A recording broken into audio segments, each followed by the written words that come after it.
আজকের ক্লাস আবার আরেকটি গল্প দিয়ে শুরু হবে।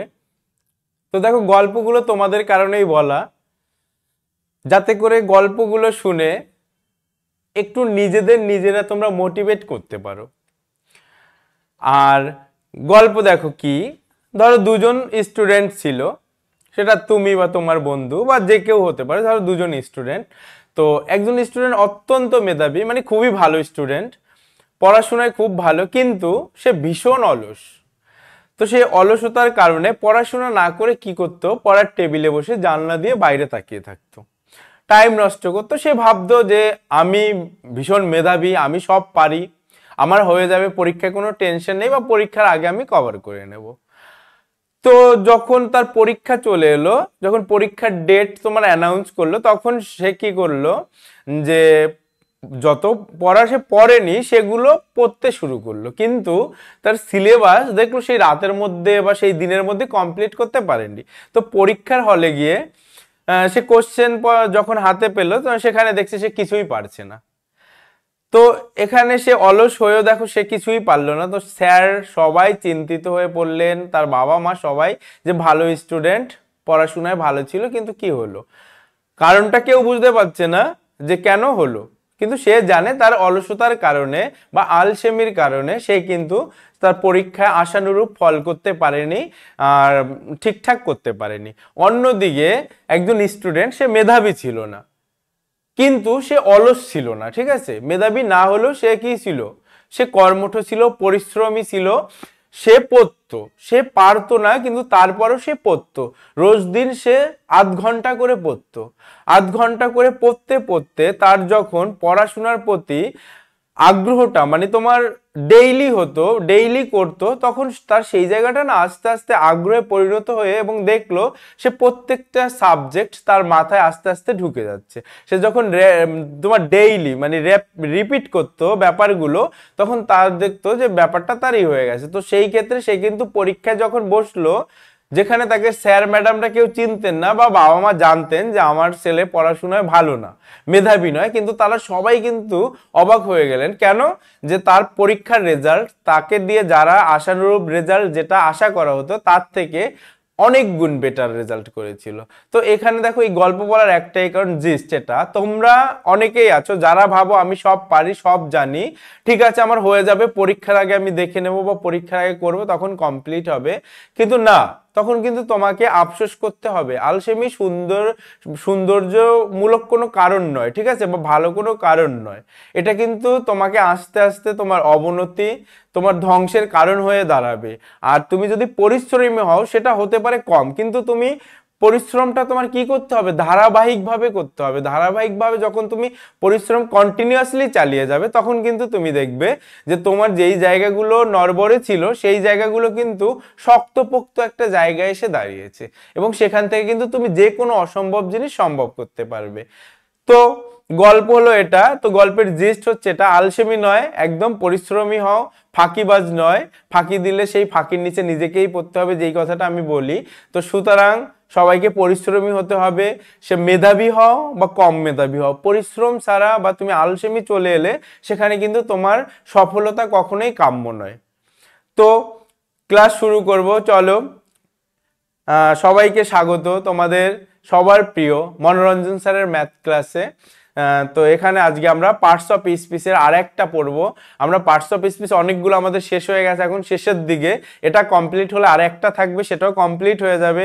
তারপর আমরা টেন্স লাইভ ক্লাস করব, এবং সেখানে টেন্সগুলো কিন্তু আমরা ভালোভাবে বেসিক থেকে সুন্দর করে শিখবো।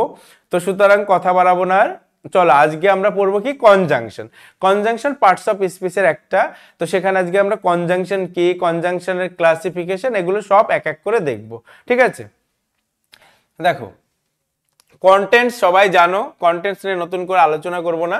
কনজাংশনের বাংলায় সংযোজক অব্যয় কাকে আমরা বলবো, যে ওয়ার্ড তোমার দুই বা ততোধিক ওয়ার্ডস, ফ্রেজেস, ক্লোজেস, এগুলোকে কি করে, এগুলোকে এর মধ্যে সংযোগ স্থাপন করে, তখন তাকে আমরা কি বলি, তখন তাকে আমরা বলি কনজাংশন, ঠিক আছে? দেখো, জাংশন কথাটা আমি যখন তোমাদের পার্টস অফ স্পিচ শুরু করেছিলাম তখন বলেছিলাম, দেখো এখানে একটা জাংশন জাংশন কি, যে স্টেশনগুলো জাংশন স্টেশন, সেখানে কি হয় যে অনেক দিক থেকে ট্রেন আসে, ঠিক আছে, ট্রেন এসে সেখানে কানেক্ট হয়, তারপরে তার দিকে চলে যায়, ঠিক আছে। তো কনজাংশনটা সেরকম, এখানে তোমার ওয়ার্ডস, ক্লোজেস, ফ্রেজ এগুলো কি হয়, এগুলো কানেক্ট করে। কে কানেক্ট করে? কনজাংশন কানেক্ট করে। যেমন দেখো, she is intelligent but her sister is foolish, ঠিক আছে। এখানে এই বাটটা হচ্ছে কি আমাদের কনজাংশন, সে কি বুদ্ধিমতী কিন্তু তার সিস্টার হচ্ছে কি বোকা। তাহলে এখানে এই যে দুটো, তার সিস্টার মানে সে এবং তার সিস্টার, তাদের মধ্যে কি এটা কি করেছে, একটা সংযোগ স্থাপন করেছে, তার সে হচ্ছে বুদ্ধিমতী কিন্তু তার সিস্টার হচ্ছে কি বোকা। তাহলে তাদের মধ্যে সংযোগ স্থাপনটা কে করেছে? তোমার এই বাট করেছে, ঠিক আছে। এই বাট হলো কি আমাদের একটা কনজাংশন। তারপর দেখো, কনজাংশনকে প্রধানত তিন ভাগে ভাগ করা হয়েছে: কোঅর্ডিনেটিং কনজাংশন, সাবঅর্ডিনেটিং কনজাংশন, আর হচ্ছে কি কোরিলেটিভ কনজাংশন, ঠিক আছে। তাহলে এই কনজাংশন গুলো কি, বা আবার এই কনজাংশন গুলোকে ভাগ করা হয়েছে কিনা সেগুলো কিন্তু আমরা এখন দেখব, ঠিক আছে। দেখো, কোঅর্ডিনেটিং কনজাংশন কাকে বলে? যে কনজাংশন দুই বা ততোধিক সমশ্রেণীর ক্লজকে, ঠিক আছে, দুই বা ততোধিক সমশ্রেণীর ক্লজকে কি করে, সংযুক্ত করে, তাকে আমরা কি বলি? তাকে আমরা বলি কোঅর্ডিনেটিং কনজাংশন, ঠিক আছে। দুই বা ততোধিক সমশ্রেণীর, একই শ্রেণীর ক্লজকে যুক্ত করে, তখন তাকে আমরা কি বলি? Coordinating conjunction. দেখো, এন্ড, তারপর অর, বাট, নর, ফর, ইয়েট, সো এগুলো দিয়ে কি করি আমরা? দুই বা ততোধিক সমশ্রেণীর ক্লজকে যুক্ত করি, আর এগুলি হচ্ছে কি আমাদের কোঅর্ডিনেটিং কনজাংশন। যেমন দা ম্যান ইজ রিচ, ঠিক আছে, বাট আনহ্যাপি, লোকটি বড় লোক কিন্তু কি সে অসুখী। তো এখানে আমাদের কোঅর্ডিনেটিং কনজাংশন কোনটি? বাট। তারপর দেখো, শি ইজ পুর, শি ইজ পুর কিন্তু ইয়েট শি ইজ হ্যাপি, ঠিক আছে। এখানে দুটো ক্লোজ, সেই দুটো ক্লোজ কি? দেখো, শি ইজ পুর, তারপর শি ইজ হ্যাপি, এই দুটো ক্লোজকে কে সংযোগ স্থাপন করেছে? ইয়েট। ইয়েট কি? She is poor, yet she is happy, সে গরিব তথাপি কি সে হচ্ছে খুশি বা সুখী। তারপর দেখো, you can find him in the library or in the classroom. এখানে দেখো দুটো ফ্রেজ, এই ফ্রেজকে কে ই করেছে? আমাদের ইন, ঠিক আছে। অর, এখানে কে ই করেছে? আমাদের অর। অর হচ্ছে কি আমাদের একটা কোঅর্ডিনেটিং ক্লোজ। এই অরটা দেখো, you can find him in the library, তারপর অর অথবা ইন দ্য ক্লাসরুম, তাকে তুমি কি হয় লাইব্রেরি অথবা ক্লাসরুমে কি করবে? খুঁজে পেতে পারো, ঠিক আছে। তারপর দেখো, I will buy a pen and a book. এখানে যে দুটো ওয়ার্ড, দেখো যে দুটো ওয়ার্ডকে সংযুক্ত করে, যেখানে এ পেন আর এ বুক, এই দুটো ওয়ার্ডকে কে সংযুক্ত করেছে? অ্যান্ড, ঠিক আছে। তাহলে কোঅর্ডিনেটিং কনজাংশন কি বোঝা গেল? দেখো, কঠিন কিচ্ছু নেই, এগুলো খুবই সহজ, একই জিনিস। এই অ্যান্ড অর এগুলো তোমরা তো জানো, এগুলোই কিভাবে কোথায় ইউজ হয়, কোথায় কিভাবে ইউজ করতে হবে, কোনটা কনজাংশন কোনটা কি কনজাংশন, সেগুলোই আমরা শিখছি বেসিক থেকে, ঠিক আছে। তারপর দেখো, কোঅর্ডিনেটিং কনজাংশন যেটা পড়লে, সেই কোঅর্ডিনেটিং কনজাংশনকে আবার কয় ভাগে ভাগ করা হয়েছে? 4 ভাগে ভাগ করা হয়েছে, ঠিক আছে। এই কোঅর্ডিনেটিং কনজাংশনকে আবার কয় ভাগে ভাগ করা হয়েছে?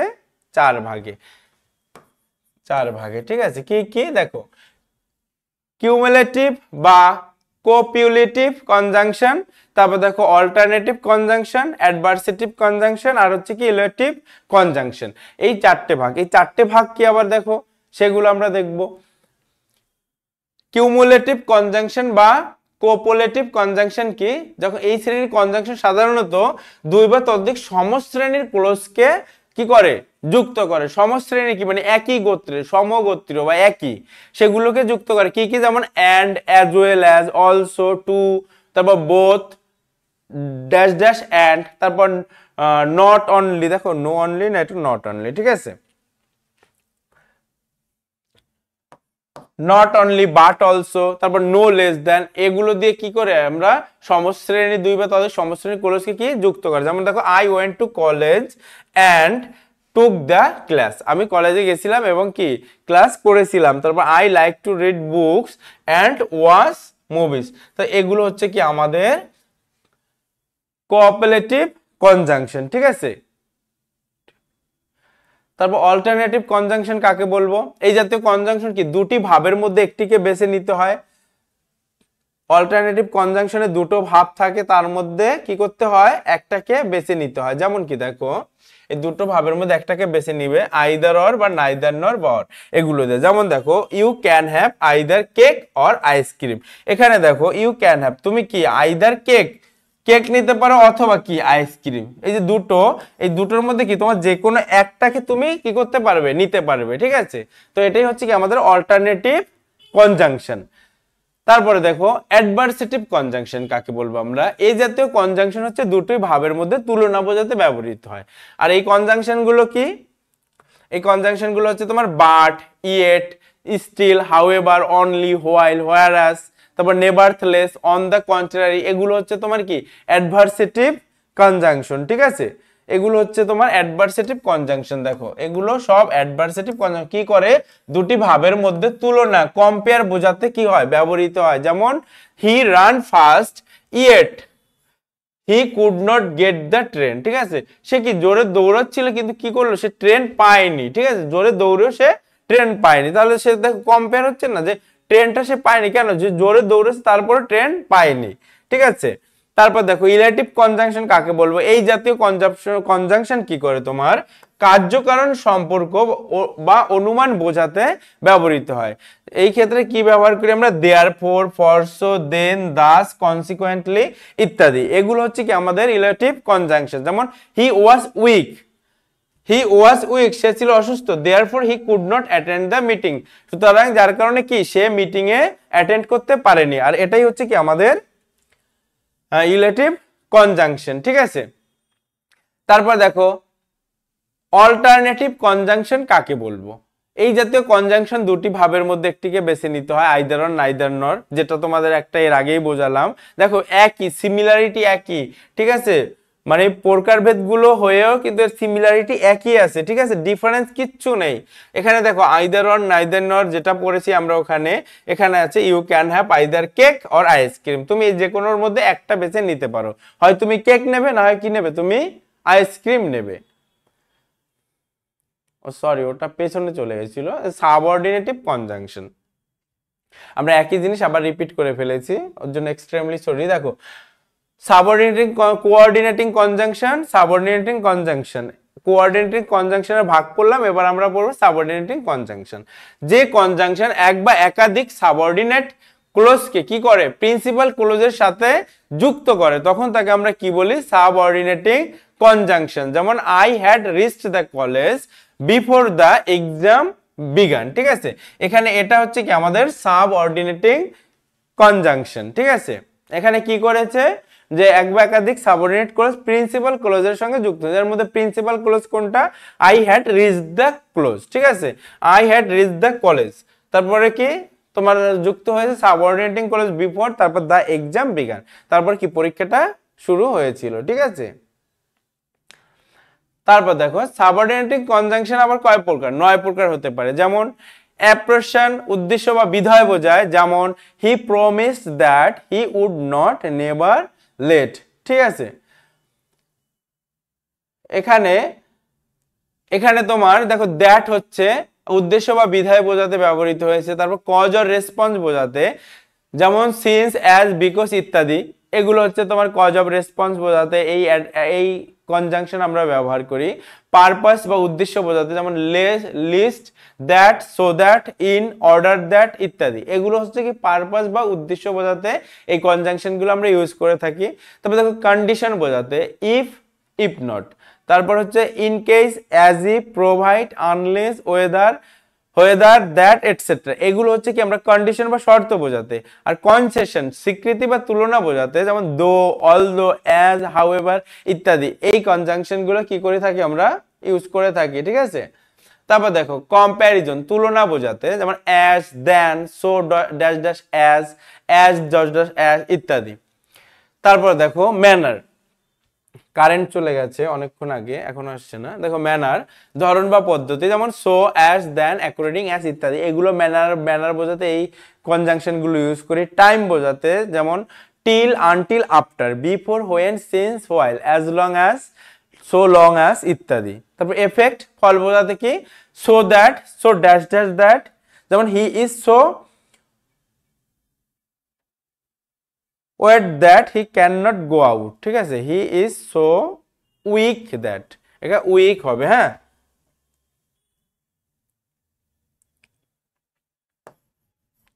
Week that he can not go out, সে এতই দুর্বল, ঠিক আছে, যার কারণে কি এখানে দেখো এই সো দ্যাট, ঠিক আছে, এই সো ড্যাশ ড্যাশ দ্যাট মানে হচ্ছে সো ড্যাশ দ্যাট, এখানে এই সো দ্যাটটা এভাবে ইউজ হয়েছে, ঠিক আছে।